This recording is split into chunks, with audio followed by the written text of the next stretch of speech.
Every I is precious. मैं हूं doctor quintal Patel, consultant ophthalmologist working in Baroda. बात करेंगे मोतियाबिंद या कैटरेक्ट की। मोतियाबिंद हमारी आंखों में जो नेचुरल लेंस होता है उसमें धीरे धीरे सफेदी आ जाती है, जिसकी वजह से मोतियाबिंद बनता है। हमारे बॉडी में लेंस ही एक ऐसी संरचना है जो हमारे एज के साथ बढ़ता ही रहता है।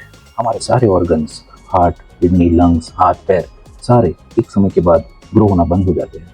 बट लेंस ही एक ऐसी स्ट्रक्चर है जो हम जब तक जिंदा होता है तब तक वो अपने आकार और शेप में बढ़ता ही रहता है। तो जैसे जैसे ये बढ़ता है उसमें बदलाव होना शुरू होते हैं, जिसकी वजह से मोतियाबिंद बनना स्टार्ट होता है।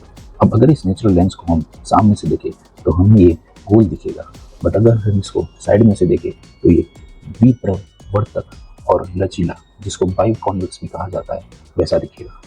तो मोतिया कैसे बनता है हम ये लेंस को साइड में से देख के ही समझेंगे। तो लेंस मेनली प्रोटीन और वाटर से बना होता है। इसमें कोई भी टाइप का ब्लड सप्लाई नहीं होता। ये मेनली 4 स्ट्रक्चर से बना होता है। आउटर कवरिंग, जिसको हम कैप्सूल कहते हैं, उस कवरिंग के अंदर के आगे के सेल्स, जिसको हम एपिथेलियम कहते हैं, उसके अंदर का जो प्रोटीन का लेयर होता है, जिसको हम कॉर्टेक्स कहते हैं, और एकदम बीच के जो प्रोटीन का लेयर्स होता है उसको हम न्यूक्लियस कहते हैं। और साथ में पानी तो लेंस में होता ही है। तो मोतिया मेनली 3 टाइप की प्रोसेस से बनता है।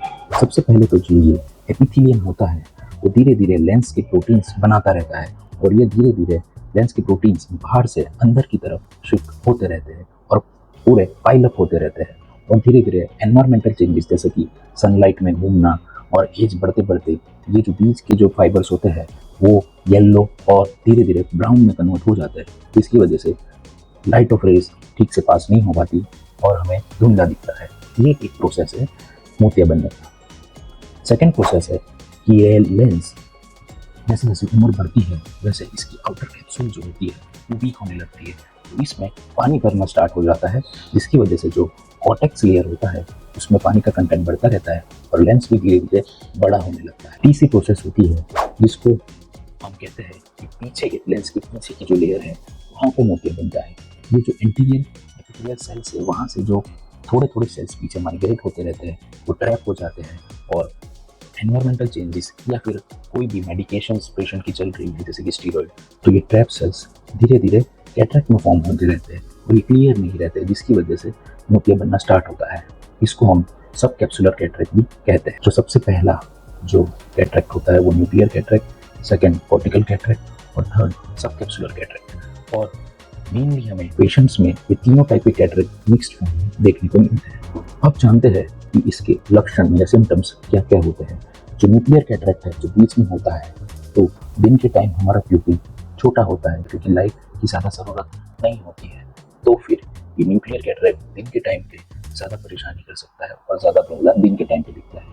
पर ये कॉर्टिकल कैटरेक्ट जो होता है उसमें रात के टाइम पे जब हमारी प्यूपिल बड़ी होती है तो रेस वहाँ से जाती है और रात के टाइम पे कॉर्टिकल कैटरेक्ट ज़्यादा दिक्कत कर सकता है। इसके और क्या क्या लक्षण हो सकते हैं? सबसे पहला धुंधला दिखना, दूसरा रोशनी या लाइट में चकाचौंध हो जाना। फॉर एग्जाम्पल, रात के टाइम पे गाड़ी चलाते समय सामने वाली गाड़ी की लाइट जब पड़ती है तो आपको कलर हेलोस दिखना या एकदम से चकाचौंध हो जाना, जिसको हम ग्लेयर भी कहते हैं। तीसरा रंग फीके दिखना, चौथा रात में कम दिखना, पांचवा चीज़ें दो दो दिखना, छठवां चश्मे का नंबर बार बार बदलना, और सातवां जो मेन इंपॉर्टेंट है कि जब न्यूक्लियर स्क्लेरोसिस कैटरेक्ट बढ़ता है तो जो लोग नज़दीक का चश्मा पहनते हैं उनका अचानक से नज़दीक का चश्मा हट जाता है, क्योंकि बीच के न्यूक्लियर स्क्लेरोसिस की वजह से अब रेज ऑफ लाइट आराम से रेटिना पे पड़ने लगती है। तो ये सारे लक्षण हो सकते हैं। अब इसका इलाज मेन एक ही है पूरी दुनिया में, भले भी आपको कोई भी बोल दे कि ये दवाई डालो वो दवाई करो, कुछ भी नहीं चलेगा। एक ही दवाई है, वो है सर्जरी। सर्जरी से ये मोतिया निकालते हैं और नया लेंस बिठा देते हैं। और ये सर्जरी जो है वो अपने आप में ही बहुत बड़ा टॉपिक है जो डॉक्टर्स को भी समझने में काफ़ी साल लग जाते हैं। तो ये टॉपिक हम अगले कुछ वीडियोस में डिस्कस करेंगे। तब तक के लिए thank you and please like, share, subscribe. धन्यवाद।